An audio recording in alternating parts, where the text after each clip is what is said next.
My students, आज की इस वीडियो के अंदर हम डिस्कस करने जा रहे हैं ट्रांसफार्मर को। ट्रांसफार्मर क्या होता है, कैसे काम करता है, इसकी डेरिवेशन और इससे रिलेटेड तमाम जो कंसेप्ट है आज की इस वीडियो के अंदर हम डिस्कस करने जा रहे हैं। तो सबसे पहले हम स्टार्ट करते हैं इसके इंट्रोडक्शन से। ट्रांसफार्मर होता क्या है? ट्रांसफार्मर एक ऐसी डिवाइस है जो कि वोल्टेजेस को इंक्रीज करने के लिए या डिक्रीज करने के लिए इस्तेमाल की जाती है। डेली लाइफ के अंदर आप ऐसी बहुत सी एप्लीकेशन देखते हैं जहां पर हमें वोल्टेज को कम या ज्यादा करने की जरूरत पड़ती है। आप अपने गली में अगर देखिए, अपने स्ट्रीट के अंदर जो ट्रांसफार्मर लगा हुआ है वो हाई वोल्टेज को कम करके आपके घरों में लो वोल्टेज भेजता है ताकि आपकी होम अप्लायंसेस प्रॉपरली काम कर सकें। तो ट्रांसफार्मर ऐसी डिवाइस है जो वोल्टेज को इंक्रीज करने के लिए या डिक्रीज करने के लिए हम उसको इस्तेमाल करते हैं। अब हम इसकी कंस्ट्रक्शन की बात कर लेते हैं।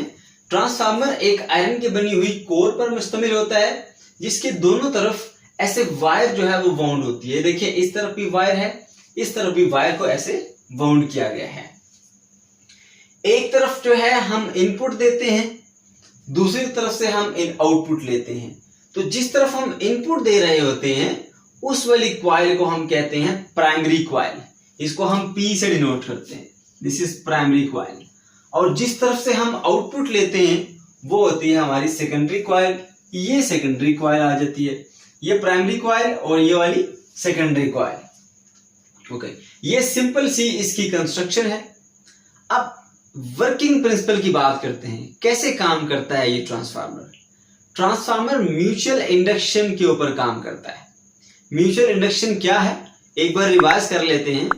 दो क्वाइल हमने देखा था कि दो क्वाइल जब करीब करीब होती है, लेट्स सपोज हमारे पास एक ये क्वाइल है जिसके साथ हमने गैल्वेनोमीटर अटैच किया हुआ है, और एक और क्वाइल हमारे पास यहां है जिसके साथ हमने एक बैटरी अटैच की हुई है। ये इसका स्विच है। जब स्विच ऑफ होता है तो इसमें करंट फ्लो नहीं करता। जैसे ही हम स्विच को ऑन करते हैं तो क्या होता है, इसमें से करंट फ्लो करके जाता है, ये पॉजिटिव ये नेगेटिव। इसमें करंट फ्लो करता है, मैग्नेटिक फील्ड बनती है ऐसे। वो मैग्नेटिक फील्ड इस क्वाइल से पास करती है तो इसके अंदर करंट इंड्यूस हो जाता है। इसको म्यूचुअल इंडक्शन कहते हैं। इसी फिनोमेना को यहां पर इस्तेमाल किया जाता है। देखिए, यहां पर एक क्वाइल ये है, दूसरी क्वाइल ये है। यहां पर एसी वोल्टेज लगे हुए हैं।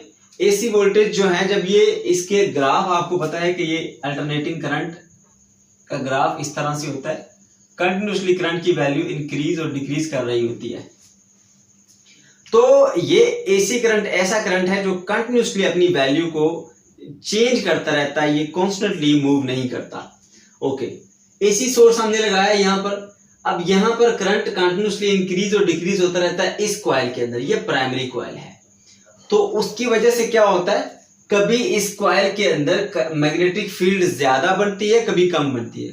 क्योंकि स्टूडेंट्स, हम जानते हैं कि जब कंडक्टर में से करंट पास करता है तो उसके गिर्द मैग्नेटिक फील्ड बन जाती है। ये एक कंडक्टर क्वाइल है, उसके साथ हमने एसी सोर्स अटैच किया हुआ है। जब इसमें से करंट फ्लो करेगा तो इसके गिर्द मैग्नेटिक फील्ड बनेगी। अब वो मैग्नेटिक फील्ड इससे फ्लो करती हुई इस क्वाइल में आएगी। ये जो आयरन की बनी हुई है, हमने कोर यूज की है, इसका पर्पस ये है कि आयरन मैग्नेटाइज हो जाता है और मैग्नेटिक फील्ड बहुत अच्छे तरीके से इस तरह इसके अंदर मूव कर सकती है एक क्वाइल से दूसरी क्वाइल तक। ओके, अब इसकी जो मैग्नेटिक फील्ड प्रोड्यूस होती है इस क्वाइल की, वो जब इससे पास करेगी तो इसके अंदर चेंज इन मैग्नेटिक फील्ड आ जाएगा। क्योंकि मैग्नेटिक लाइंस ऑफ फोर्स कभी इसमें से ज्यादा पास करेगी, कभी इसमें से कम पास करेगी। तो उससे क्या होगा, चेंज इन फ्लक्स बनेगा। और हम जानते हैं कि जब चेंज इन फ्लक्स होता है तो ईएमएफ इंड्यूस होता है, जिससे इंड्यूस्ड करंट प्रोड्यूस होता है। करंट यहां से फ्लो करेगा, यहां पर आपको इंड्यूस्ड ईएमएफ मिलेगा। फिर से सुन ले, दो क्वाइल है, एक प्राइमरी क्वाइल और एक सेकेंडरी क्वाइल। इस क्वाइल के अंदर जो करंट फ्लो करता है वो मैग्नेटिक फील्ड बनाता है। वो मैग्नेटिक फील्ड इस क्वाइल से गुजरती है। ये जो रेड लाइन आपको नजर आ रही है, इसकी मैग्नेटिक फील्ड है जो कि इस क्वाइल से पास करती है।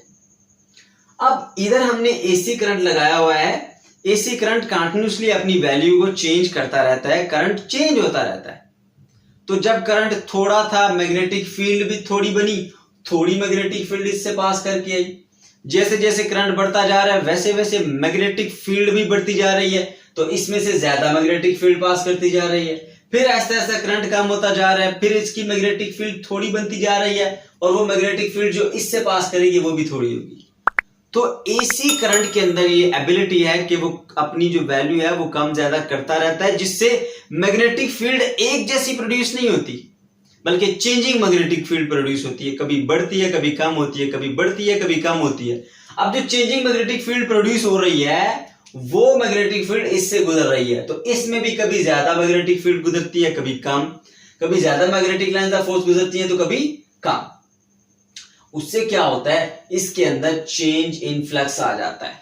तो फ्राइडे ने कहा था कि जब चेंज इन फ्लक्स आता है तो करंट इंड्यूस होता है, ईएमएफ इंड्यूस होता है। तो इस तरह आपको यहां पर सेकेंडरी वोल्टेज मिलते हैं। याद रखें स्टूडेंट्स, एक क्वेश्चन ये आता है कि ट्रांसफार्मर को डीसी करंट पे ऑपरेट किया जा सकता है या नहीं किया जा सकता, तो उसका आंसर है नो। इसको हम डीसी करंट के ऊपर ऑपरेट नहीं कर सकते। उसकी वजह क्या है, अगर हम यहां पर एक बैटरी कनेक्ट कर दें डीसी करंट जो देगी, अब बैटरी जो है वो एक जैसा करंट फ्लो कराती है, उसकी वैल्यू कम या ज्यादा नहीं होती। अब यहां पर जब इसमें से एक जैसा करंट फ्लो करेगा तो एक जैसी फील्ड बनेगी। अब वो एक जैसी फील्ड जब इससे गुजरेगी तो एक जैसी फील्ड गुजरती जाएगी, फील्ड में चेंज नहीं आएगा, यानी इससे जो मैग्नेटिक फील्ड गुजरी उसके अंदर चेंज नहीं आता। तो यहां पर कभी भी ईएमएफ इंड्यूस नहीं होगा। क्यों? क्योंकि फ्राइडे ने कहा था फ्लक्स में चेंज लाना है। मैग्नेटिक लाइंस ऑफ फोर्स जो इस कॉइल से गुजर रही हैं वो तब्दील होनी चाहिए, कभी कम कभी ज्यादा, लेकिन तब्दील होनी चाहिए। तब्दील होंगी तो ही यहां पर ईएमएफ इंड्यूस होगा और यहां पर करंट इंड्यूस होगा। इसलिए डीसी करंट जो है वो सूटेबल नहीं है ट्रांसफार्मर के लिए। ट्रांसफार्मर डीसी करंट पे ऑपरेट नहीं करता। फिर से सुन लें, क्यों नहीं करता? करंट, डीसी करंट सेम रहता है, अपनी वैल्यू को चेंज नहीं करता, तो सेम मैग्नेटिक फील्ड प्रोड्यूस होती है। तो एक जैसी मैग्नेटिक फील्ड इससे गुजरती रहती है लेकिन चेंज नहीं होती, एक जैसी फील्ड गुजरती रहती है। तो जब कॉइल से एक जैसी फील्ड गुजरेगी तो कॉइल करंट इंड्यूस नहीं करेगी, इसलिए डीसी के ऊपर ये ट्रांसफार्मर ऑपरेट नहीं हो सकते। सिर्फ और सिर्फ एसी के ऊपर ऑपरेट होते हैं। एसी कंटिन्यूसली अपनी वैल्यू बढ़ाता रहता है, फिर कम करता रहता है, फिर रिवर्स डायरेक्शन के अंदर इस तरह से, तो इसकी वैल्यू लगातार कम और ज्यादा होती रहती है। इसलिए लगातार फील्ड में चेंज आता रहता है, और चेंजिंग फील्ड जब इससे गुजरती रहती है तो लगातार इसमें से भी ईएमएफ इंड्यूस होता रहता है और करंट इंड्यूस होता रहता है। इस तरह क्या होता है कि इस सर्किट के अंदर से करंट फ्लो करता जाता है। ये तरीका होता है इसका ट्रांसफार्मर का काम करने का।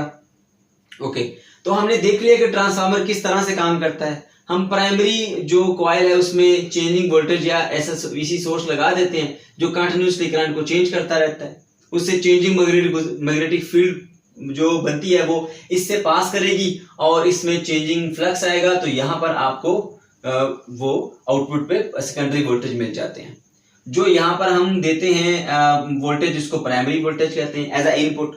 जो आउटपुट से लेते हैं उसको सेकेंडरी वोल्टेज कहते हैं। अब ये जो नंबर ऑफ टर्न्स है, यानी कितने इस तरह से बल आए हुए हैं इसके ऊपर, जो टर्न्स कितनी है, इसको बोलते हैं एनपी, यानी number of turns of primary coil. ये जो हमारे पास टर्न्स नजर आ रही है ये सेकेंडरी कॉइल की है, जहां से हम आउटपुट लेते हैं, तो इनको बोलेंगे number of turns of the secondary coil. Okay, ये प्राइमरी कॉइल की टर्न्स हो गई, ये सेकेंडरी कॉइल की टर्न्स हो गई। इसके अलावा जो करंट इससे पास करेगा इसके अंदर से उसको बोलेंगे आईपी, और यहां जो सेकेंडरी कॉइल से करंट फ्लो करके जाएगा उसको बोलेंगे आईएस, यानी सेकेंडरी करंट। ओके, तो हमने इसकी वर्किंग को डिस्कस कर लिया कि ये ट्रांसफार्मर किस तरह से काम कर रहा होता है। ओके, उसके बाद अब हमने इसकी जो डेरिवेशन है, डेरिवेशन को डिस्कस करना है, तो डेरिवेशन को पढ़ते हैं। देखिए यहाँ पर एक चीज इंपॉर्टेंट है कि ये जो हमारे पास सेकेंडरी वोल्टेज होते हैं ये डायरेक्ट प्रोपोर्शनल होते हैं number of turns of the secondary coil. ये जो सेकेंडरी कॉइल में जो टर्न्स हैं, कितनी टर्न्स हैं, इसके ऊपर डायरेक्ट प्रोपोर्शनल होती है। लेकिन कंडीशन क्या है? कंडीशन ये है कि if the rate of change of flux is constant, rate of change of flux, यानी फ्लक्स जिस रेट से आ रहा है, जो चेंजिंग आ रही है फ्लक्स में, वो सेम रहनी चाहिए। तो फिर अगर आप नंबर ऑफ टर्न्स जो एनएस की बात करें तो वो वीएस के साथ डायरेक्ट प्रोपोर्शनल है। अगर आप नंबर ऑफ टर्न्स बढ़ा देंगे तो आपको सेकेंडरी वोल्टेज ज्यादा मिल जाएंगे, अगर आप इसको कम कर देंगे तो सेकेंडरी वोल्टेज भी कम मिलेंगे। लेकिन rate of change of flux जो है वो इसके अंदर कांस्टेंट रहना चाहिए, वो चेंज नहीं होना चाहिए। ओके, तो इसको हम कांस्टेंट मानते हैं। इसलिए हम कहते हैं कि VS यानी secondary voltage is directly proportional to number of turns of the secondary coil.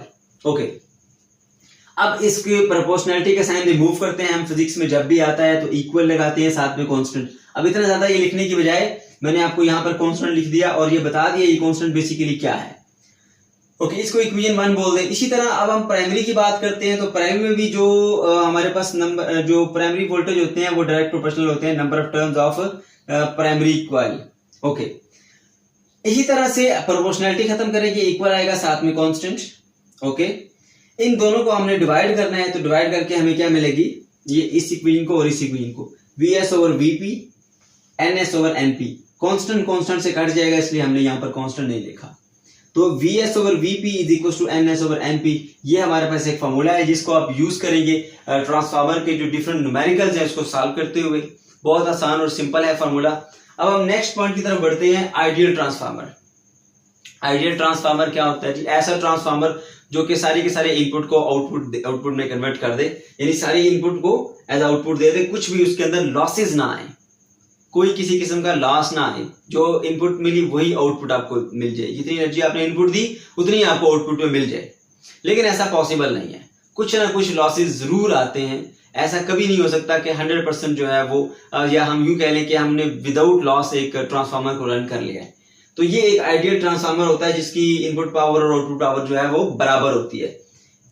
Power of the primary is equal to power of secondary, तो हम बोलेंगे ये आइडियल ट्रांसफार्मर है। अब पावर का फॉर्मूला हम पढ़ चुके हैं, P is equal to IV होता है। तो इसकी जगह आप लिख दें IP और VP। ये मैं क्यों बता रहा हूं, क्योंकि ये भी फॉर्मूला यूज होगा आपके न्यूमेरिकल्स के अंदर। तो IP इंटू VP, क्योंकि P इज इक्वल टू होता है IV, current into potential difference. Okay, या वोल्टेजेस कह लें आप। PS की बात करेंगे तो IS इंटू VS। अब क्या करना है आपने, ये तो फॉर्मूला बन गया आपके पास, इस तरह भी लिखा जा सकता है, लेकिन इसको रीअरेंज करके भी आप यूं लिख सकते हैं। आप वोल्टेज एक तरफ कर दें, करंट एक तरफ कर दें, तो VP ये VS नीचे आके डिवाइड हो जाएगा, तो IS ओवर IP। अब स्टूडेंट्स एक बात याद रखनी है इस फॉर्मूले के अंदर, इस फॉर्मूले में एक चीज है VS over VP NS over NP। लेकिन यहां पर देखें VP ओवर VS है और यहाँ IS ओवर IP, यानी ऊपर P वाले प्राइमरी नीचे सेकेंडरी, इधर ऊपर सेकेंडरी और नीचे प्राइमरी है।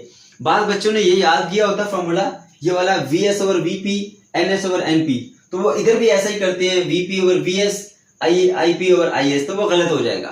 तो ये चीज आपने देखनी है। ओके, तो ये हमारे पास फॉर्मूला आ गया एक और, इस फॉर्मूले को भी हम यूज करेंगे न्यूमेरिकल्स के अंदर जब हम उसको सॉल्व करेंगे। ये था हमारे पास आइडियल ट्रांसफार्मर। अब हम बात करते हैं डिफरेंट टाइप्स ऑफ ट्रांसफार्मर की। हमारे पास ट्रांसफार्मर की कौन सी टाइप्स होती है? 2 टाइप्स हैं ट्रांसफार्मर की, इनके यूज के हवाले से। देखिए, सम टाइम ऐसा होता है कि आप कोई डिवाइस यूज कर रहे हैं, उसको 10 to 20 वोल्टेज चाहिए। हमारा मोबाइल है, ज्यादा से ज्यादा 5 वोल्ट पे काम कर रहा होता है। तो अब जो घर में वोल्टेज आ रहे हैं वो कितने आ रहे हैं? वो 220 वोल्टेज आ रहे हैं। बाजुकात जब ज्यादा वोल्टेज को हमें कम करने की जरूरत पड़ती है तो उस वक्त भी हम ट्रांसफार्मर को यूज करते हैं। सम टाइम हमें कम वोल्टेज मिल रहे होते हैं, हमने इनको बढ़ाना होता है। कोई डिवाइस है वो ज्यादा वोल्टेज पे काम करती है, हमारे पास 220 वोल्टेज आ रहे हैं, तो हम क्या करेंगे, फिर ट्रांसफार्मर को यूज करेंगे और वोल्टेज को बढ़ा देंगे। तो ये 2 तरह के जो यूज होते हैं ट्रांसफार्मर को यूज करते हुए हम ये काम कर सकते हैं। तो इस तरह से इसी बेस के ऊपर हमने 2 टाइप्स देखी ट्रांसफार्मर की। Number 1 step up transformer, number 2 step down transformer. Step down का मतलब है कि जो कम कर दे, कट डाउन कर दे, थोड़ा कर दे, और स्टेप अप का मतलब होता है आगे बढ़ना, जो इंक्रीज करके दे आपको वैल्यू। तो इसी तरह स्टेप अप और स्टेप डाउन ट्रांसफार्मर, ये हमारे पास 2 टाइप ऑफ ट्रांसफार्मर आ जाती हैं। एक जो है वो पोटेंशियल को, जो आउटपुट वोल्टेज है उसको इंक्रीज कर देता है और एक कम कर देता है, यानी एक ज्यादा वोल्टेज को कम करता है और एक कम वोल्टेज को बढ़ा देता है।